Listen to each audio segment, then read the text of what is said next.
São dois, para a gente encerrar essa parte introdutória, são dois tópicos que faltam.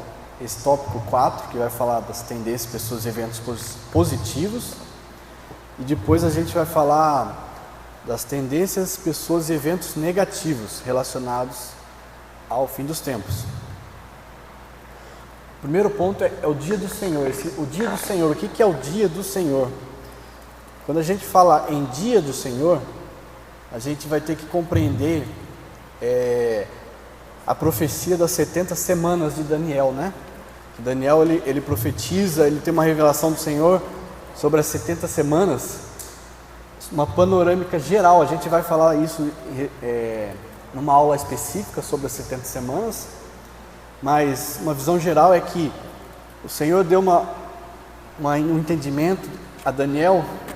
Deixa eu abrir aqui já no texto, Daniel capítulo 9, a partir do verso 20, e ela se resume no sentido de que a partir da ordem dada pelo rei, ali no império, na época do Império Medo-Persa, a partir dessa ordem para a reconstrução do Templo de Jerusalém, Daniel teve o entendimento de que ali passariam 70 semanas, porém, essas 70 semanas não são 70 semanas de dias, mas de anos.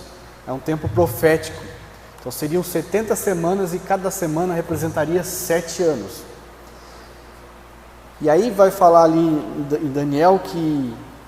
Eu vou ler aqui um trecho só para os irmãos compreenderem melhor. A partir do verso 24 aqui. 70 semanas estão determinadas sobre o teu povo e sobre a tua santa cidade, para fazer cessar a transgressão, dar fim aos pecados e expiar a iniquidade, para trazer justiça eterna, selar a visão e a profecia, e para ungir o santo dos santos. Sabe e entende, desde a saída da ordem para restaurar e edificar Jerusalém, até a ungido. Esse ungido aqui é Cristo, até a vinda de Jesus, né, a primeira vinda. Ao príncipe 7 semanas e 62 semanas.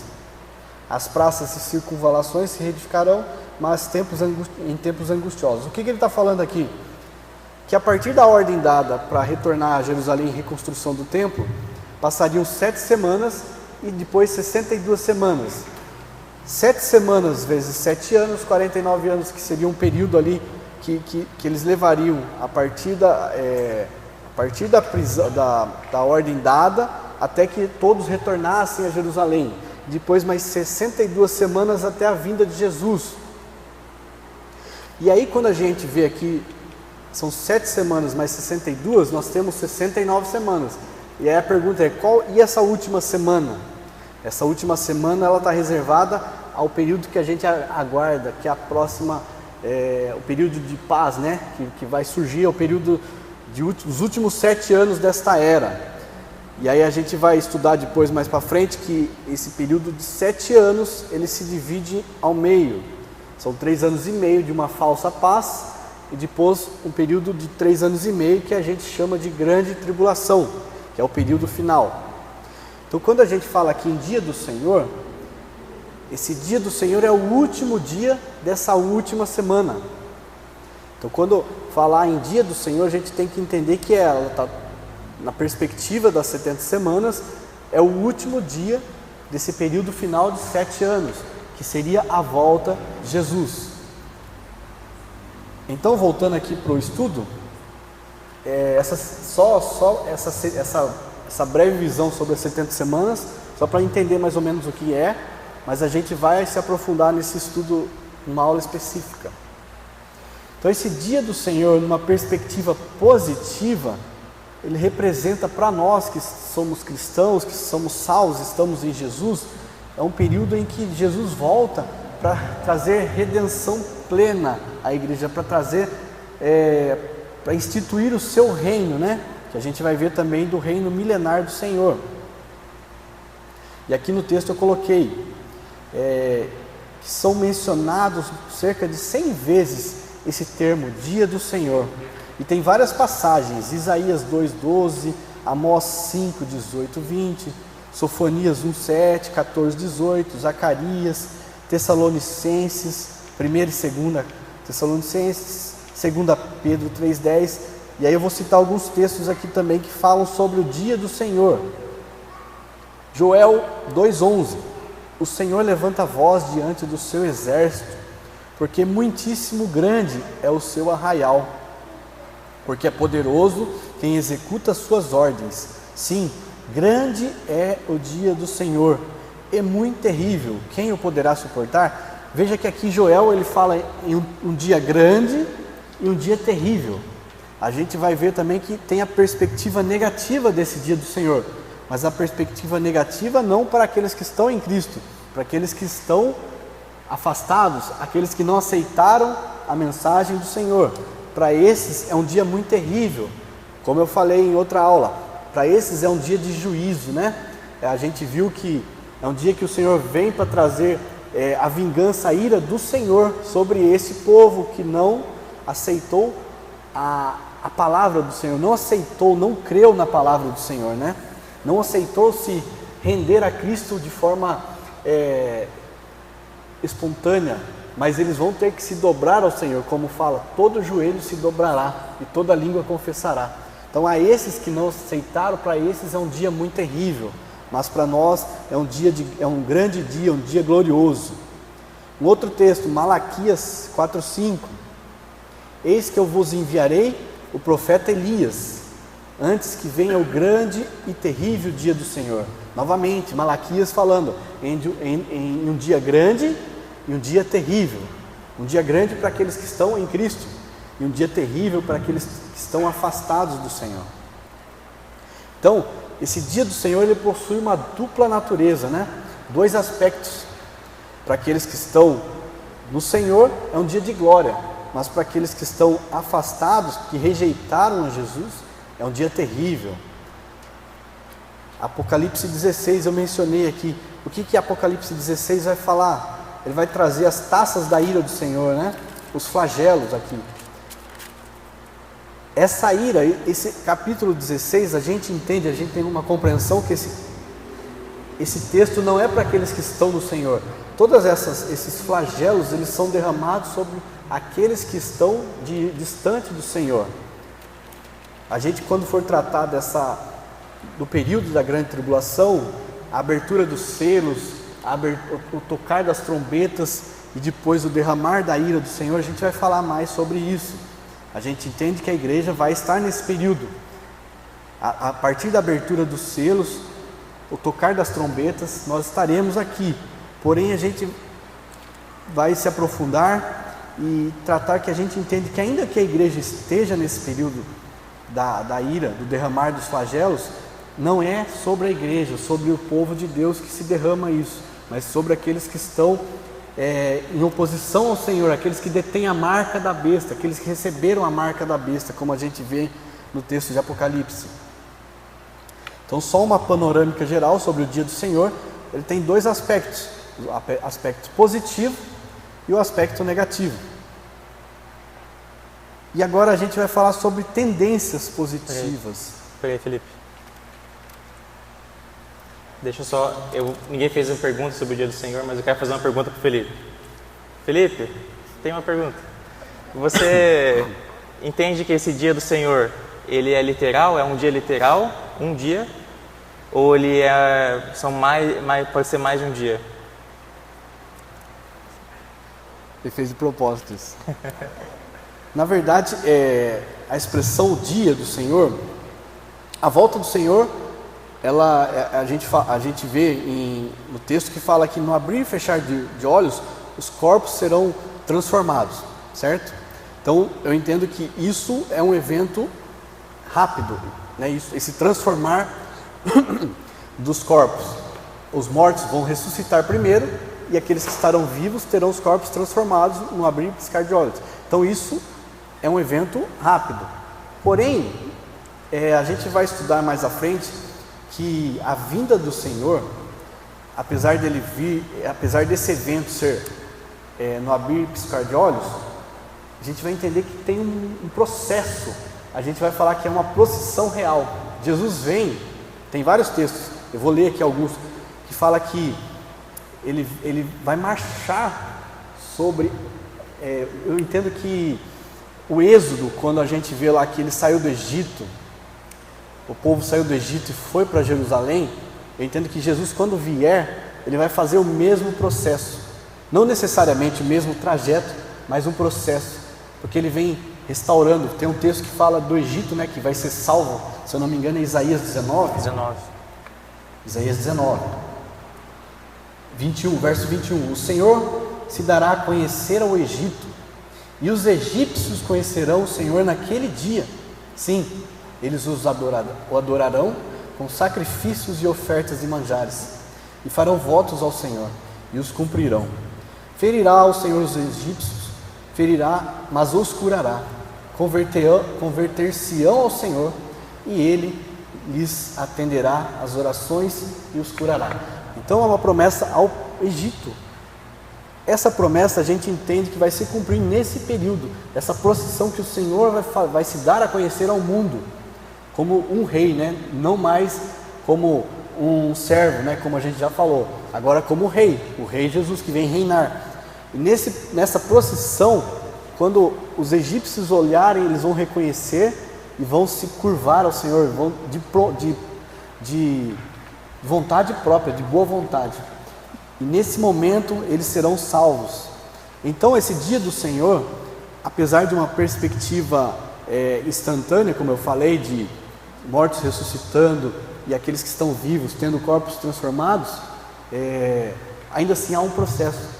E aí a gente vai ver textos como Daniel fala que tem um período de 30 dias, depois mais 45 dias, que é um mistério. A gente pode compreender que talvez esse período da procissão do Senhor se dando a conhecer ao mundo seja esse período final. Quer complementar? Então é um grande dia do Senhor, né? Não necessariamente é um dia só, apesar de ser, o Senhor fala, é o dia do Senhor. Esse aqui é o dia especial que nenhum homem vai abrir a boca, nenhum homem vai poder falar nada, vai estar todo mundo quietinho. É o dia do Senhor. E não necessariamente vai ser um único dia, mas é um longo dia do Senhor. Ele é grande e ele é temível. É grande, temível para quem não está com o Senhor, mas é um dia de grande felicidade para quem está com Jesus. No Egito, não sei se vocês chegaram a ver, agora você viu uma igreja enorme no Egito, não sei a capacidade, não lembro para quantos mil mesmo. É a igreja copta, né? Os coptas. Eu sei que é... Dentro da caverna. É dentro da caverna. E cantando louvores ao Senhor. Os coptas são cristãos muito antigos já.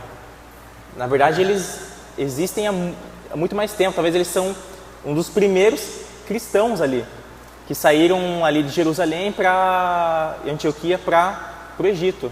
Então eles são muito antigos. Gente, a tradição deles é muito mais antiga que a nossa. Então, assim, e eles existem até hoje. Se os irmãos pesquisarem a história deles, é muito legal, mas é muito triste também. Porque o Egito hoje é um país muçulmano, 99%, e eles permitem o cristianismo deles ali, mas eles vivem numa vila onde é um lixão da cidade. É um lixão ali. E eles vivem bem no sentido, vivem com Cristo, não, né, entenderam, né? Mas eles são como mártires, né? Inclusive, se os irmãos lembrarem lá, 2015, que o Estado Islâmico decapitou cristãos egípcios, são coptas. Foram, acho que 16, por aí. Eles foram decapitados ali, mortos pelo Estado Islâmico. Interessante que essa questão da África, ontem eu estava lendo, tem países que têm cerca de 60% já de cristãos, por exemplo, Nigéria, Etiópia. Então, a gente olha para o Ocidente e esquece que ali na região da África, na região de países como China, Coreia, muitos movimentos surgiram. Por exemplo, na Coreia do Sul foi onde surgiu o movimento de oração 24/7. É uma igreja que se expandiu e Hoje eu estava lendo cerca de 790 mil membros. Então, uma igreja muito grande. Esse movimento de oração 24/7, né? Que é o movimento de oração contínua, ele hoje se expandiu por todo mundo. Eu vou mencionar aqui quando eu falar aqui do movimento de oração, mas para você ver como a África, né, já está passando por um grande avivamento. E só em relação ao dia do Senhor também a gente tem que lembrar que Pedro fala que para Deus um dia é igual a 1000 anos e 1000 anos é igual a um dia. Então eu também tenho a compreensão de que esse dia do Senhor ele se inicia no final da grande tribulação, mas ele também engloba o período de 1000 anos do Senhor, né, do reino de Jesus. Será um tempo em que Jesus vai reinar sobre a terra, não haverá mais governantes algum, não haverá nenhum tipo de governo humano, a não ser o de Jesus, que é humano também, né? Mas vai ser um governo de Deus, na figura de Jesus, a partir de Jerusalém, e é um reino, não é uma democracia, né? Acabou a democracia a partir daí, não tem aquela questão Teocracia. Teocracia. É teocracia, é o reino de Deus, e vai ser um reino de justiça, né? Como eu falei, é um reino de justiça e equidade, não de igualdade, como eu mencionei lá em Salmos 89, é equidade, onde vai ser atribuído a cada um aquilo que foi feito, né? A nós cristãos, de acordo com o que nós fizemos, né? Tanto que Paulo fala das estrelas, umas brilham mais e outras brilham menos, né? Essa pergunta é interessante, porque quando Jesus fala, eu não lembro a passagem, mas ele fala assim, quando pergunta, mas quando será a tua vinda? Ele fala, alguns aqui que não passarão pela morte até que vejam isso. Ele está falando de João, porque qual foi o único discípulo que estava ali presente que viu a vinda dele? João. João foi arrebatado aos céus, né? A gente não sabe se em espírito ou se em corpo, mas ele foi arrebatado ali ao terceiro céu e viu tudo o que iria acontecer. E por isso que ele fala no dia do Senhor, porque ele viu. Para Deus a gente tem que lembrar que para Deus não existe esse tempo cronológico. Eu creio que João realmente foi transportado para o tempo futuro. Ele viu tudo. Não sei se você tem uma visão diferente, mas ele viu o que estava acontecendo ali. Ele viu a abertura dos selos, ele viu o tocar das trombetas, ele viu o derramar da ira, ele viu a volta de Jesus. Então ele viu tudo, ele foi transportado, é atemporal, exatamente. Para Deus não existe esse paradigma do corpo. No espírito. Então ele foi transportado a esse tempo que nós estamos falando. Eu acho que essa visão é uma visão muito boa. Eu tendo mais para essa visão também. Só que existe um debate sobre essa passagem. Só para os irmãos saberem, existe um debate que alguns falam que o dia do Senhor ali seria o domingo, por exemplo. Achei-me no domingo, tal.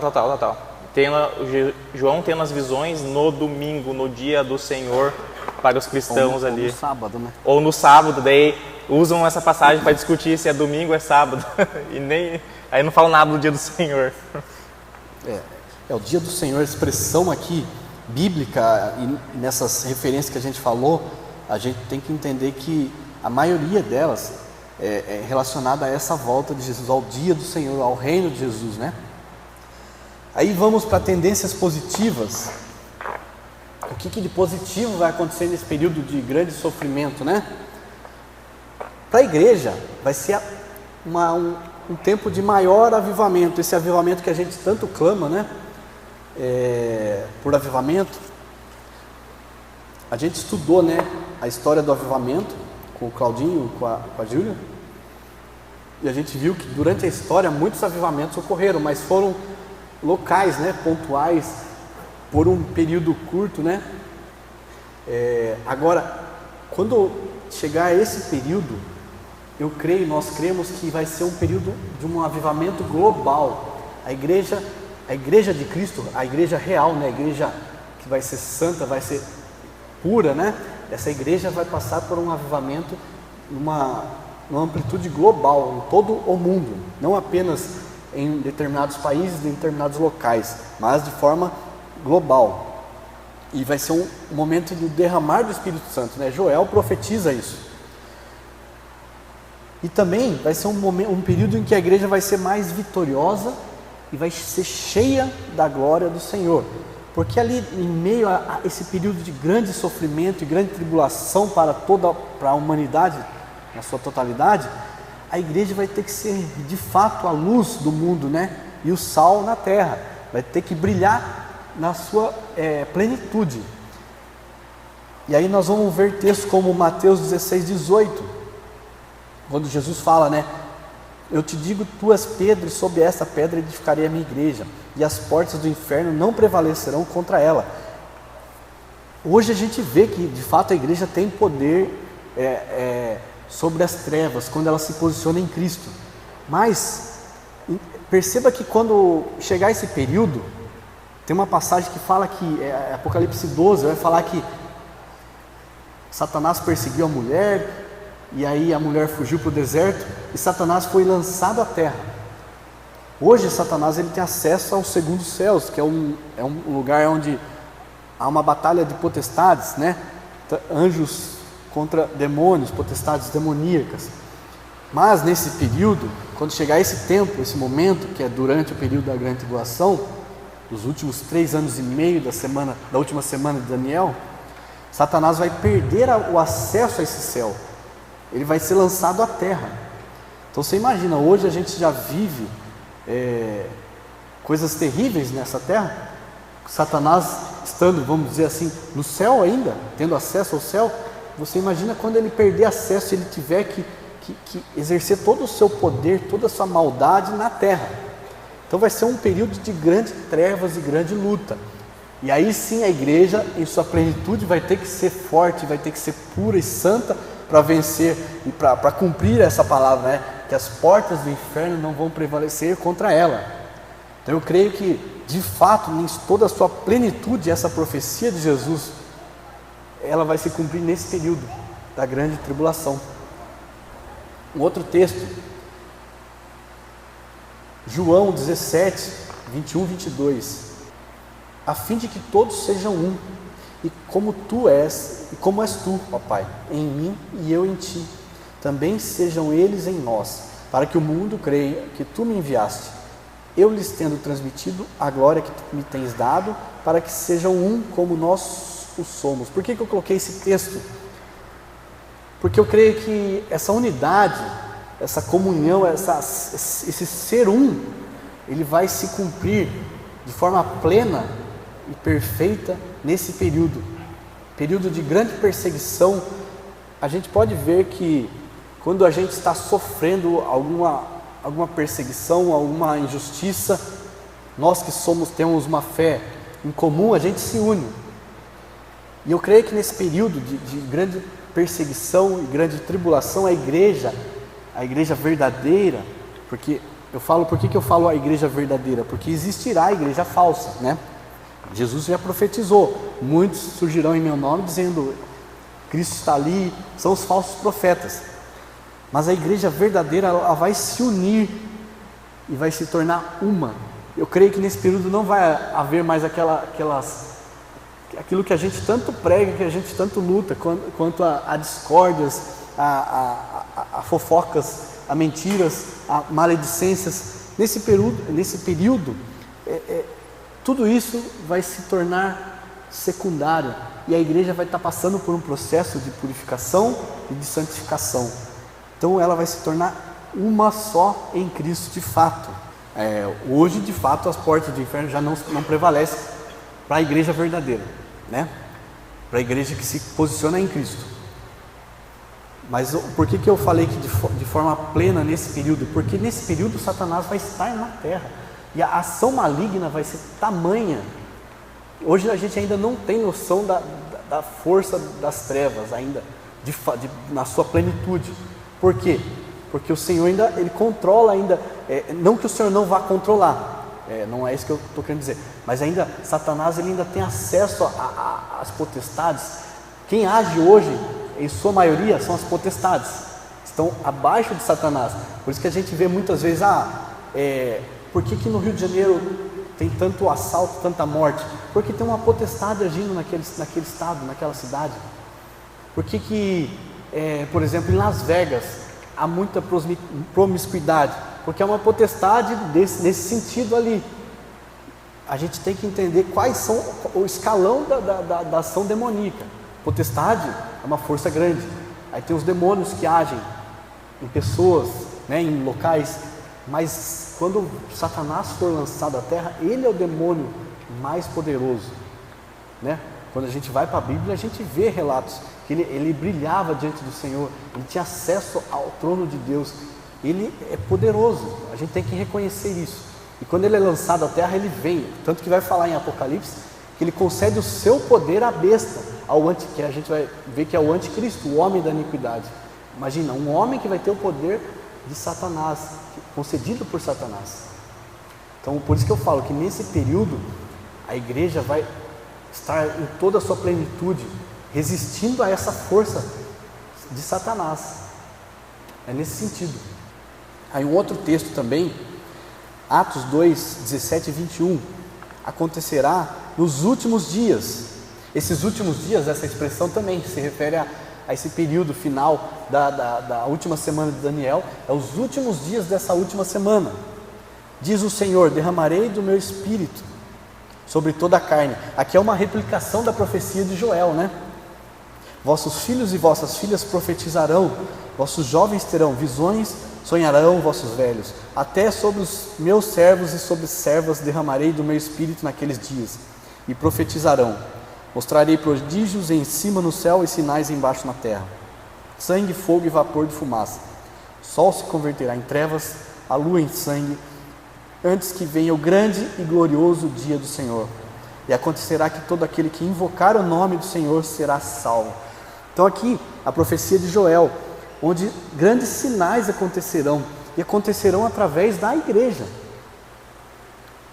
Eu creio que, eu coloquei aqui mais para frente, mas eu creio que vai ser, um tempo novamente que a igreja, que os sinais do êxodo e os sinais de Atos, da igreja de Atos, vão acontecer novamente. Pessoas sendo curadas com a sombra, pessoas sendo curadas com uma palavra, porque a igreja vai estar vivendo em sua plenitude a glória do Senhor. Eu vou pular aqui alguns textos que eu coloquei. Vamos aqui para... Aí eu mencionei que a igreja vai experimentar uma unidade, ela vai receber uma bênção ordenada do Senhor. Aí eu quero ler João 17, 21, 23, eu já li, né, que é a fala da unidade. Eu vou ler Salmo 133, 1 a 3.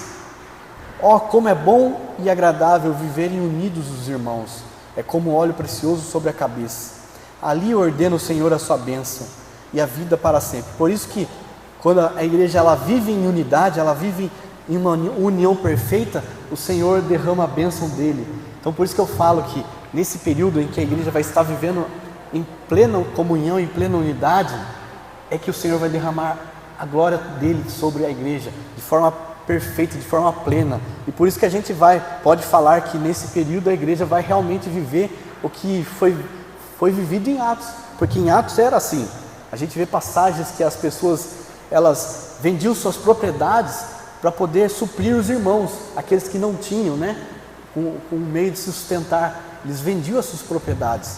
Então nesse período eu também creio que novamente vai acontecer isso. Aqueles que estarão um pouco mais abastados, porque foram abençoados pelo Senhor, ao ver um irmão passando necessidade, estarão vendendo, porque nós não estaremos presos ao materialismo, né? A gente tem que entender, quando a gente vê os sinais acontecendo, a gente fala: opa, o Senhor está voltando, por que eu vou me preocupar com o que eu tenho de material? Aliás, se a gente for analisar de uma perspectiva humana, a gente vai ver que o mundo vai estar sendo destruído, vai estar chovendo, aqui tem uma passagem que fala que o mar vai ser atingido por uma grande estrela.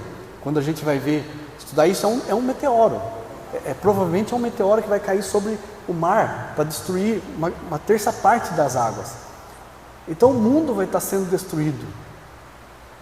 E por que a gente vai estar se preocupando com o que a gente tem, né? A gente vai se desfazer disso para poder suprir aqueles que precisam realmente.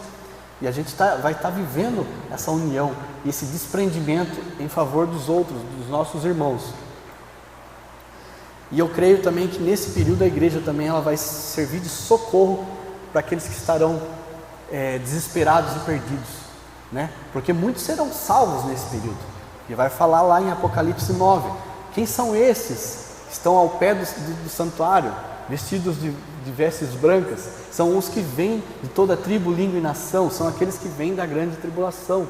Então muitos estarão sendo salvos nesse período, e a igreja vai ser um instrumento do Senhor para poder levar esses à salvação, através da ação do Espírito Santo. Também vai ser um período de grande colheita de almas, como eu acabei de falar, né? Eu vou antecipando os textos. É um período de grande colheita como jamais visto. Aí eu coloquei aqui que hoje nós temos mais de 8 bilhões, eu estava vendo que já passou de 8 bilhões de pessoas no mundo. Então, mas não seria um exagero falar que seria uma colheita próxima de 1 bilhão de pessoas nesse período. Não seria um exagero, porque é uma promessa do Senhor, uma grande colheita de almas. E hoje nós temos eu estava vendo, são cerca de 2,4 bilhão de cristãos no mundo, de todas as denominações, incluindo católicos. Então, se nós temos hoje cerca de 2,4 bilhão de pessoas que já se declaram cristãos, é lógico que a gente tem que reconhecer que há muitos que se declaram cristãos que de fato não são cristãos, mas que tem ainda esse entendimento de que Jesus veio, morreu, ressuscitou, né? Eu creio que essas pessoas, elas serão instrumentos do Senhor nesse tempo, onde vai ser uma batalha entre as trevas e a luz, uma batalha muito tangível, né? Como eu falei, o Senhor, ele vai ser misericordioso. A vontade do Senhor não é lançar as pessoas no inferno. Ele não criou o inferno para pessoas, ele criou o inferno para Satanás e os seus demônios. Isso tem que ser claro para nós. Mas, infelizmente, pela dureza do coração humano, muitos serão lançados no inferno. Então, Senhor, pela sua misericórdia, nesse período final, onde a sua volta é iminente, muitos serão salvos, serão resgatados, vamos dizer assim, das portas do inferno para o céu, né? para a sua luz, para a salvação. Eu quero ler o texto de Apocalipse 7, 9 e 13 e 14. Depois dessas coisas vi, e eis grande multidão que ninguém podia enumerar. Quando eu falei Apocalipse 9, na verdade é esse texto aqui, é o 7. De todas as nações, tribos, povos e línguas, em pé diante do trono e diante do Cordeiro, vestidos de vestiduras brancas com palmas nas mãos. Um dos anciãos tomou a palavra dizendo: estes que se vestem de vestiduras brancas, quem são e de onde vieram? Respondi-lhe: tu sabes, meu Senhor.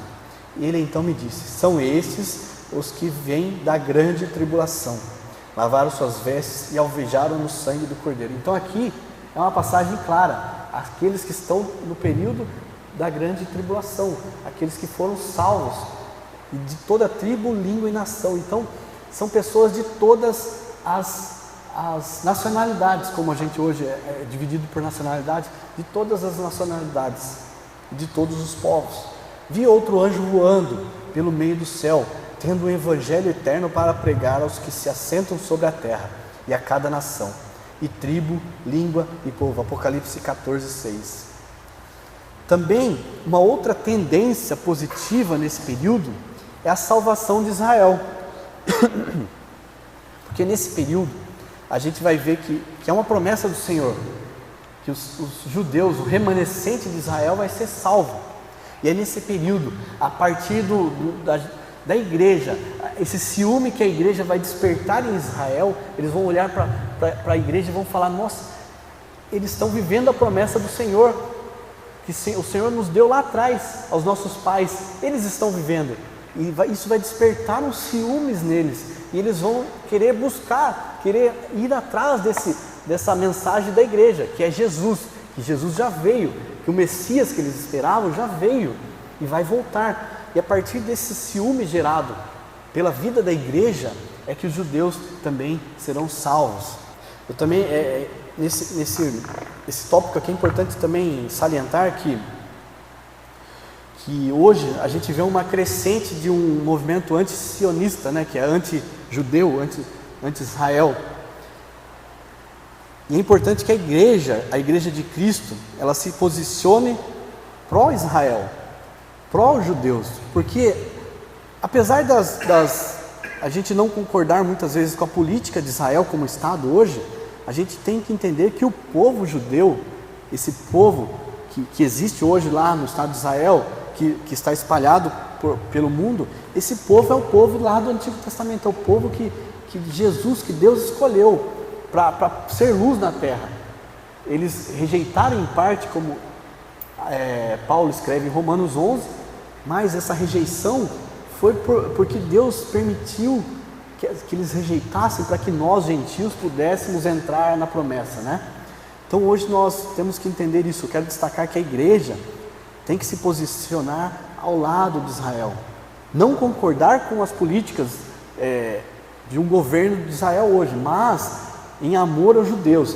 E nesse período onde a crescente anti-sionista no mundo é evidente, a gente tem que tomar o cuidado de não compactuar com essas ideias, com essas ideologias, porque nós temos que lembrar que o Jesus que vem reinar, ele é judeu, ele nasceu da tribo de Davi, ele é descendente da tribo de Judá, ele é descendente de Davi, nasceu em Belém, né, na Judéia, atualmente Estado de Israel. Então ele é judeu.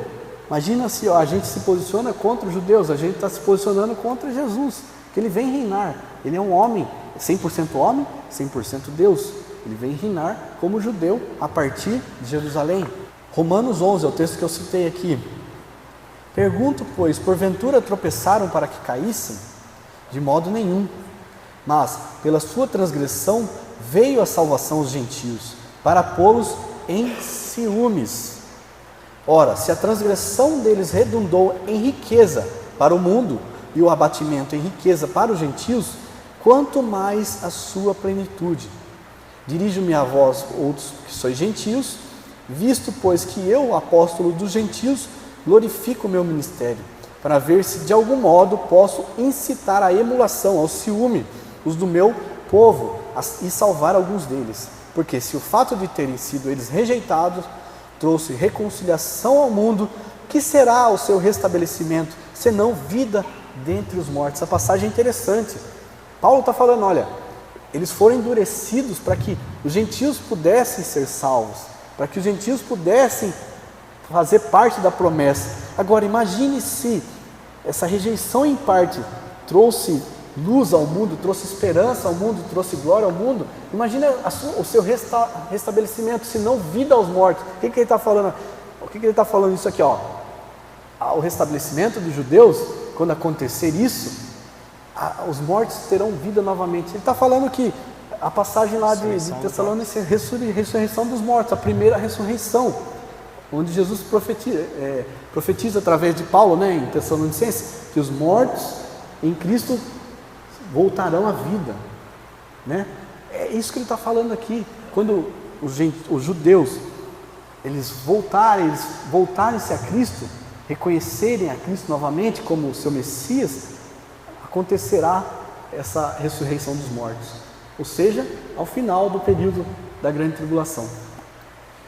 Um outro texto, também em Romanos 11, 25, agora 25 e 26, a sequência do texto aí, do capítulo. Porque não quero, irmãos, que ignoreis este mistério, para que não sejais presumidos em vós mesmos, que veio endurecimento em parte a Israel, até que haja entrado a plenitude dos gentios, e assim todo Israel será salvo, como está escrito, virá de Sião o libertador, e ele apartará de Jacó as impiedades. Então, essa rejeição em parte não pode gerar uma presunção em nós, achar que nós somos, como a história a gente viu, né?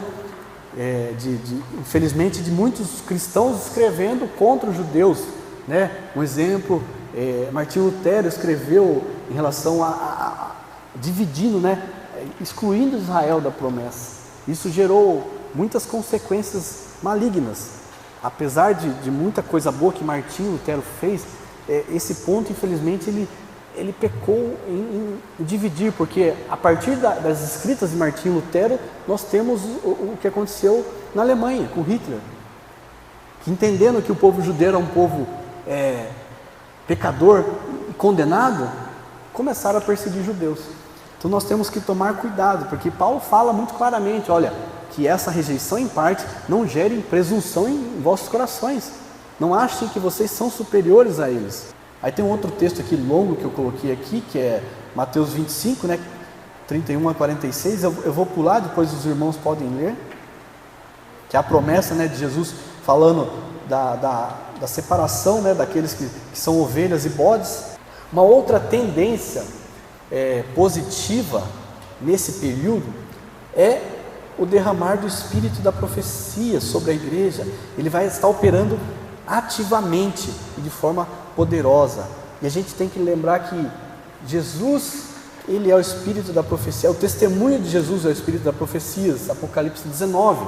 Então, nesse período, esse derramar do Espírito significa que Jesus vai estar agindo de forma plena na igreja. Não que ele não haja hoje, ele age, mas eu creio que nesse período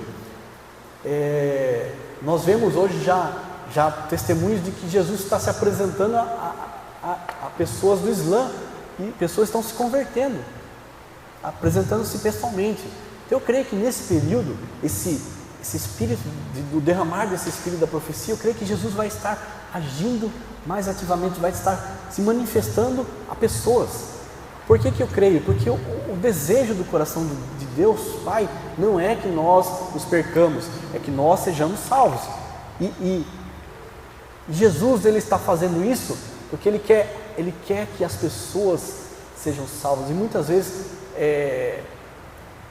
na cultura do Islã a gente vê que é uma cultura difícil de ingressar ao Evangelho. São pessoas que têm uma cultura muito enraizada, né, na questão da religião. E Jesus, ele se apresenta porque ele quer quebrar essa dureza do coração, e ele quer salvar essas pessoas também. Então quando a gente olha para essas pessoas, apesar de sermos perseguidos por eles, nós vemos na Europa hoje muitos que está, vamos dizer, ela foi invadida pelo povo do Islã, muitos terroristas, muitas mortes estão acontecendo, e a gente vai investigar quem são essas pessoas. São pessoas do Islã, infelizmente. E apesar disso, a gente tem que olhar com um olhar de amor para essas pessoas, porque o Senhor ainda quer salvá-las. O Senhor quer salvar essas pessoas. E eu creio que nesse período muitos serão salvos, muitas pessoas do Islã, porque o Islã é a segunda maior religião do mundo. Hoje estima-se que perto de 2 bilhões de pessoas se declaram da religião islâmica. Então você vê que cristãos e islâmicos estão ali mais da metade da população mundial. Então eu creio que muitos serão salvos nesse período. E por isso, quando a gente fala no espírito da profecia agindo, eu creio que Jesus vai estar agindo ativamente, assim, de forma física mesmo. Ele vai estar se apresentando a pessoas. Quando ele formou Adão e Eva, desde o início o desejo era esse, né? Quando ele falou lá, ele falou, expulsemos Adão e Eva do paraíso, né, do jardim do Éden, para que eles não comam da árvore da vida eterna, né? Vida eterna. Da árvore. Por que ele fez isso? Sabe por quê? Porque se Adão e Eva comessem, eles seriam eternamente amaldiçoados, eternamente no pecado.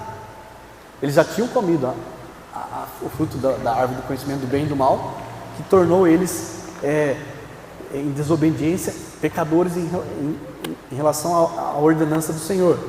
Então eles já estavam em desobediência.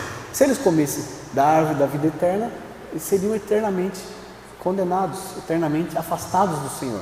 Por isso que o Senhor expulsou eles do jardim do Éden, para que eles não tornassem-se eternamente condenados, porque o desejo do Senhor era trazer-nos de volta, nos trazer de volta a Ele, ao ideal, fugiu agora a palavra, ao design inicial, que era a perfeição ali, o jardim do Éden.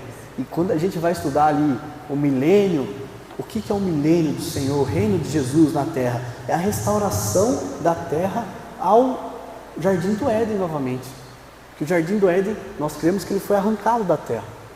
Isso é uma conjectura, não está na Bíblia de forma clara, mas se a gente estudar, o Jardim do Éden, ele estava na terra.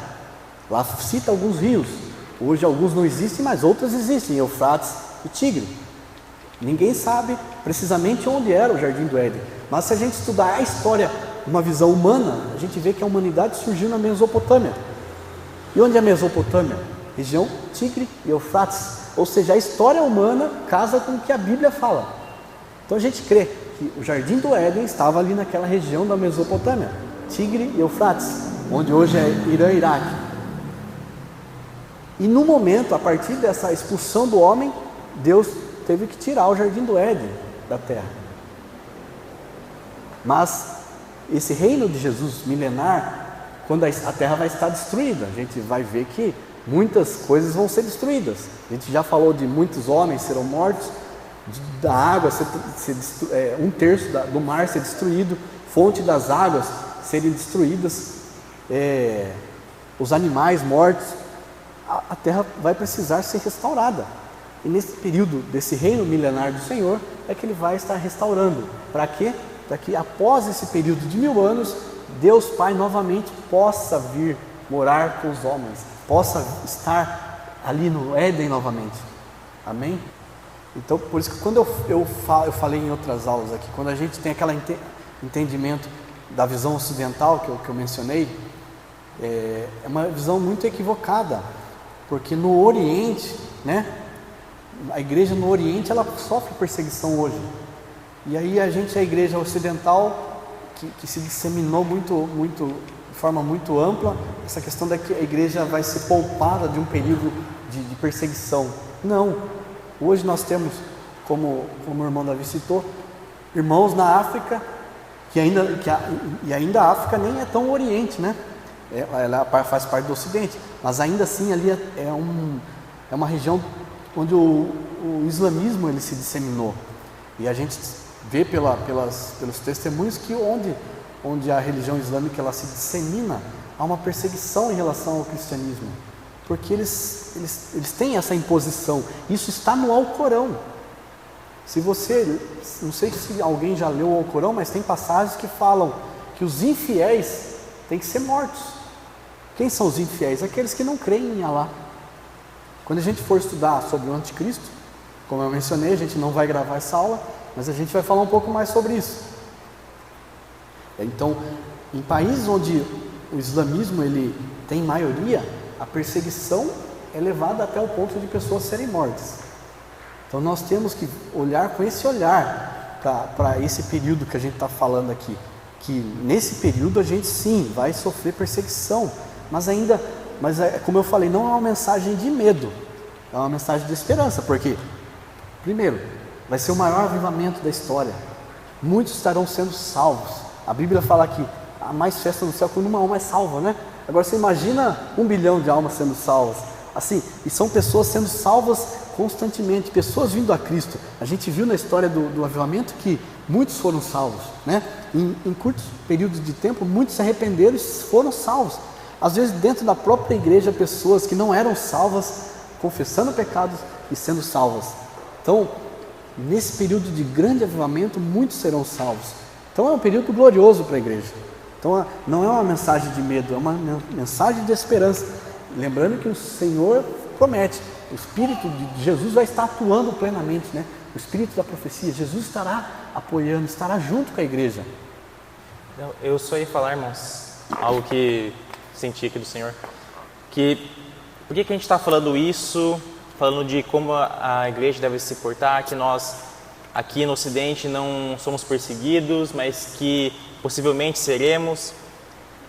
Nós não temos que ter um coração que busca a perseguição. Nós não queremos ser perseguidos, não é isso. Mas eu e o Felipe, e todos nós, como cristãos, nós temos que falar aquilo que a palavra nos fala, que é a preparação da igreja para uma possível perseguição. E quando nós falamos sobre o fim dos tempos, tem que gerar isso em nós, de colocarmos nosso coração nesse lugar correto. Porque, irmãos, o Felipe já falou que nem todo período ao longo da história da igreja, 2000 anos, se acreditou que era a geração que Jesus retornaria. A gente vai estudar depois melhor isso, que tem a ver com as visões escatológicas. Mas principalmente a primeira igreja ali, a igreja primitiva, acreditava que Jesus ia vir, tanto que eles se reuniram, venderam suas posses. Por que eles estão fazendo isso? Não é um bando de lunático, não, eles criam que Jesus estava vindo. Por que eu vou querer ter posses nessa era, se está chegando a era messiânica? Então esse era o entendimento deles, e essa era a união, a unidade ali. O derramar do Espírito Santo, quando Pedro prega, isso é o que Joel falou: derramarei meu Espírito antes que venha o dia do Senhor. Então, o dia do Senhor está vindo, derramou o Espírito, é isso. Então eles tinham esse entendimento firme que Jesus estava voltando. Só que se passou o tempo e é essa a geração atual que tem se retornado a isso. Joel fala: derramarei meu Espírito até que venha o dia do Senhor. O dia do Senhor não veio. Então o Espírito será derramado muitas vezes, como aconteceu nos avivamentos. Então, avivamento tem a ver com o dia do Senhor, tem a ver com escatologia. Esses assuntos não estão desconectados, por isso que a gente falou de avivamento em outras aulas. E nosso coração, como essa geração que está olhando para os sinais e entende que a vinda do Senhor está próxima, se nós entendemos que o Senhor está voltando e nós temos que nos preparar, irmãos, precisamos estarmos tão firmes a ponto de, se formos perseguidos, passar por isso com alegria, com regozijo, firmado no Senhor Jesus. Por que eu falo isso? Isso é tão importante para a gente, irmãos, porque Satanás já tem saído ao redor, e eu vejo muitos irmãos, preocupado com estética da igreja. A estética é boa, eu entendo, é legal você entrar num templo. Tem alguns templos protestantes na Alemanha, uns templos católicos, são bonitos, mas a igreja não é isso, cara. A igreja é algo espiritual. Nós não conseguimos ver a igreja. Ao contrário da teologia católica, nós cremos que a igreja é um organismo vivo, um corpo vivo e independente e algo invisível. E muitos cristãos hoje se importam com estética de igreja, se importam com... eu tenho visto no meio protestante, evangélico, saindo igrejas que têm ministérios de estilo do pastor. Cara, eu não estou nem aí se o pastor Alexandre vem com... tá combinando a camiseta com... Cara, que absurdo, sabe? A igreja lá, eu tenho qual é o seu ministério? Meu ministério é o front lobby. O cara, o que é o front lobby? A recepção. Cara, sabe, você recebe muitos americanos na sua igreja? Beleza, então você chama do que você quiser. Mas sabe, está tão preocupado com algumas coisas que quando vier a perseguição, quando vierem os tempos difíceis, cara, Satanás vai pisar em cima de você e você não está percebendo. Então, irmãos, são temas para a gente pensar, refletir, sabe? A gente não está passando só um conhecimento sobre o fim dos tempos. Não é só preencher nossa mente de conhecimento, eu tenho que conhecer. Não é só conhecer, é estar firmado nessa palavra, estar firmado no Senhor Jesus. A gente quer trazer isso para vocês, sabe? Estamos reunidos porque nós entendemos que a geração final vai estar reunida. Vai estar firmada, vai começar a vender suas posses de novo. E eu não estou falando para a gente sair agora fazendo isso, mas para a gente entender os sinais, quando estiver acontecendo, para a gente se portar de forma correta. É isso que eu queria falar. Interessante, você não mencionou ainda, tem igreja que tem uma ala VIP, né? Ala VIP. Tem banheiro separado, tem uns petiscos lá, estava vendo essa semana. Pipoca. Interessante essa questão que você mencionou da venda das posses pela igreja primitiva. É interessante que isso não foi em vão. Apesar de Jesus não ter voltado àquela época, o Império Romano ele confiscou todas as posses dos judeus. Só que os cristãos tinham vendido, eles não tinham posse. Então dos cristãos não foi confiscado, porque eles já tinham vendido. Você vê como a ação do Senhor na igreja? Só uma curiosidade. Daniel 11, 33, 35. Os sábios entre o povo ensinarão, e muitos, todavia, essa mensagem aqui, esse texto é bravo. Ó, vou ler. Os sábios entre o povo ensinarão, e muitos, todavia, cairão pela espada e pelo fogo, pelo cativeiro e pelo roubo, por algum tempo. Ao caírem eles, serão ajudados com pequeno socorro, mas muitos se ajuntarão a eles com lisonjas. Alguns dos sábios cairão para serem provados, purificados e embranquecidos, até o tempo do fim, porque se dará ainda o tempo determinado. Essa é uma palavra, uma promessa, escrita por Daniel, em que nesse tempo o Senhor também ele multiplicaria a sabedoria. E esse mover a gente vê na internet muitos ensinos sobre escatologia, muitos buscando esse ensino, é algo depositado pelo próprio Senhor. Embora a gente, como a gente mencionou que infelizmente muitos estudos são, como posso dizer, são desconectados da Bíblia, de fato, mas ainda assim é um desejo, um anseio das pessoas em buscar conhecer realmente sobre esse tempo que a Bíblia fala, do período do fim. Mateus 17, 11, Jesus respondeu que de fato Elias virá e restaurará todas as coisas. E o Malaquias 4, 5, 6, eis que eu enviarei Elias, o profeta Elias, antes que venha o grande e terrível dia do Senhor. Converterá o coração dos pais aos filhos e o coração dos filhos aos seus pais, para que eu não venha e fira a terra com maldição. Aqui, quando a gente for falar das duas testemunhas, a gente vai voltar nesses textos. A gente vai ver, eu creio particularmente, e com base, não só com base na minha convicção, mas com base em várias passagens bíblicas, que as duas testemunhas mencionadas são duas testemunhas que vêm, são dois homens que vão testemunhar para os judeus propriamente, ali em Jerusalém, são Moisés e Elias. Eu creio particularmente, e quando a gente for tratar sobre esse tema, eu vou trazer todos os textos bíblicos que apontam, que indicam para eles. Um deles é esse, o próprio Jesus falou, que ele não viria antes que viesse Elias. Lembrando que Elias não morreu, foi arrebatado aos céus. Um outro evento positivo nesse período é o paradigma da noiva, ou seja, quando as promessas de Jesus para a igreja é que ela seria feita a noiva de Jesus, uma noiva santa, pura, imaculada, e Jesus volta para receber a sua noiva.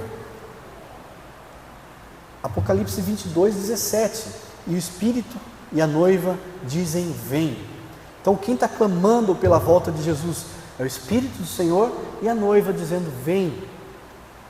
Um outro evento que eu tinha mencionado é o mover de adoração e oração, e esse mover ele vai amadurecer e vai se tornar constante.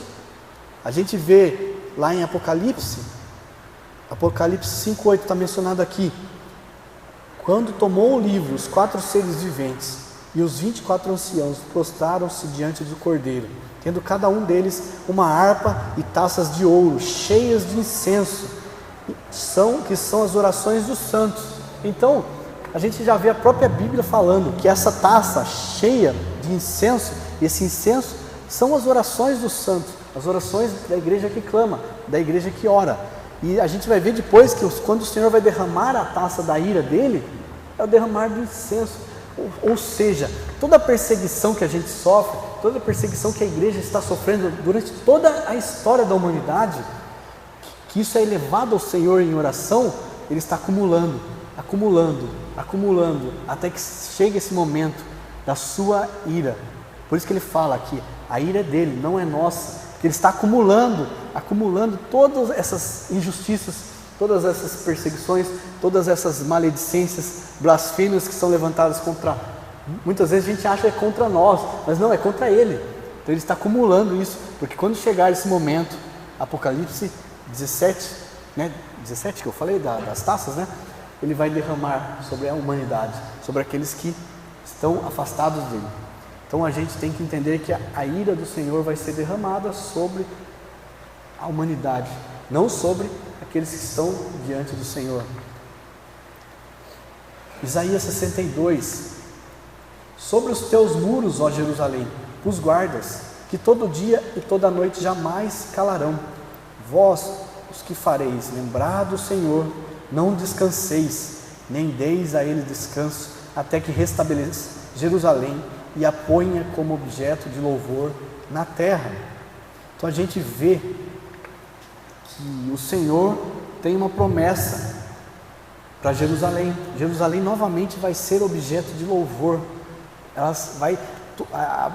Isaías vai falar também que as nações subirão a Jerusalém para entregar as suas ofertas ao Senhor, porque Jesus estará reinando a partir de Jerusalém. E esse clamor quando a gente fala em clamar Maranata, a gente está falando a pressa do Senhor, a pressa para cumprir, para que se cumpra as suas promessas.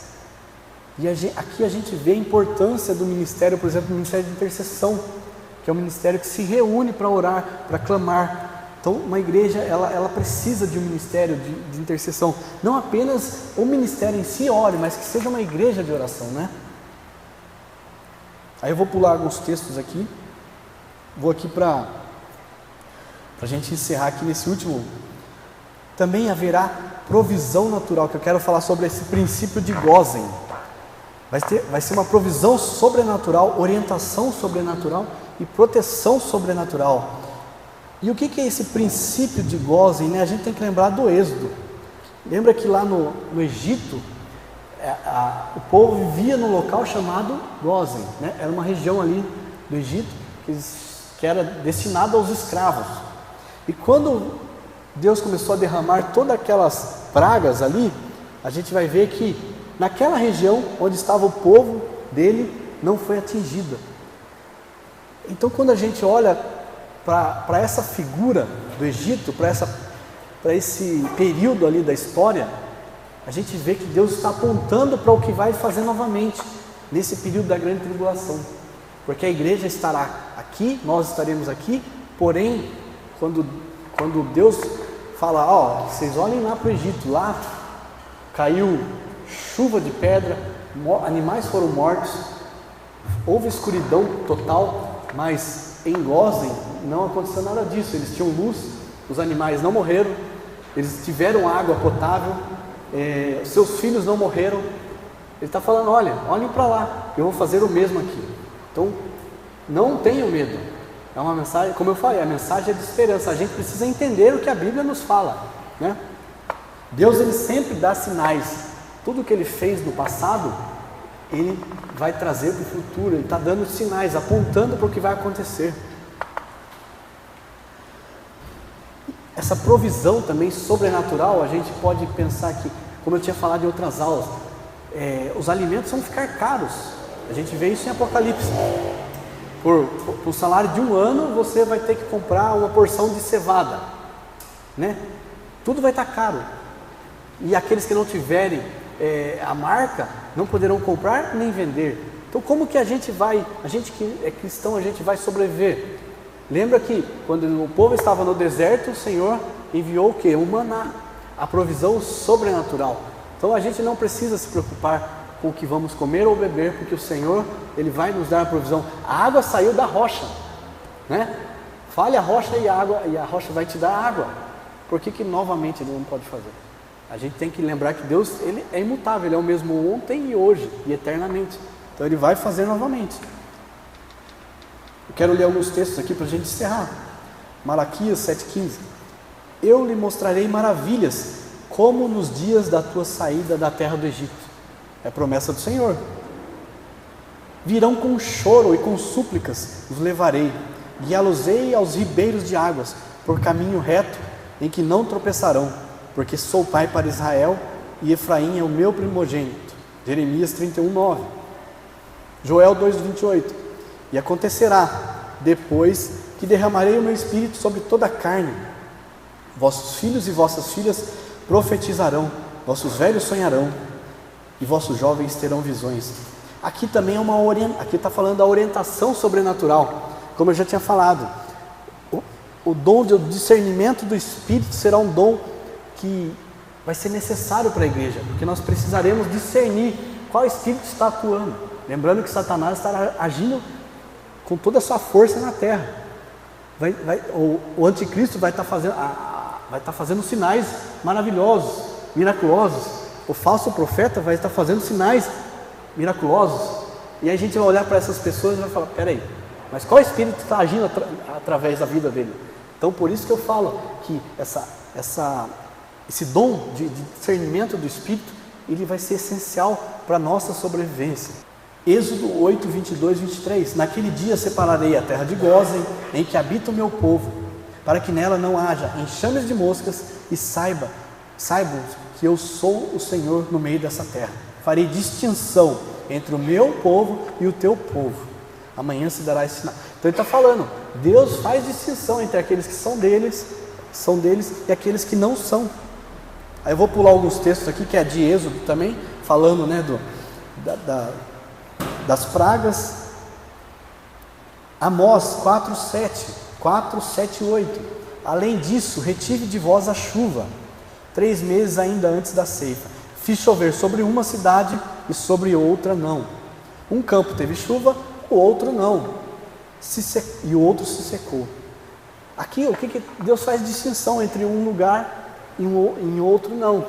Eu lembro de um testemunho de um irmão que é missionário lá no Nordeste, eu não lembro qual que é o estado, irmão Neto, o nome dele, num congresso que eu fui lá no Diante do Trono, lá em 2017. Interessante que no Nordeste quase não chove, e o Senhor, ele teve uma orientação do Senhor fazer uma horta para poder compartilhar ali com os irmãos da fé e para eles, para a própria sobrevivência. E aí ele não chovia um período longo lá, e ele orou para o Senhor, falou, Senhor, vai morrer tudo. E aí milagrosamente choveu sobre a horta dele, só sobre a horta. Então você vê, quando o Senhor fala, eu faço chover num lugar, em outro não, é isso que acontece. A gente precisa crer que isso acontece. E por que a gente tem tanto, quando a gente olha para Apocalipse, a gente tem tanto medo?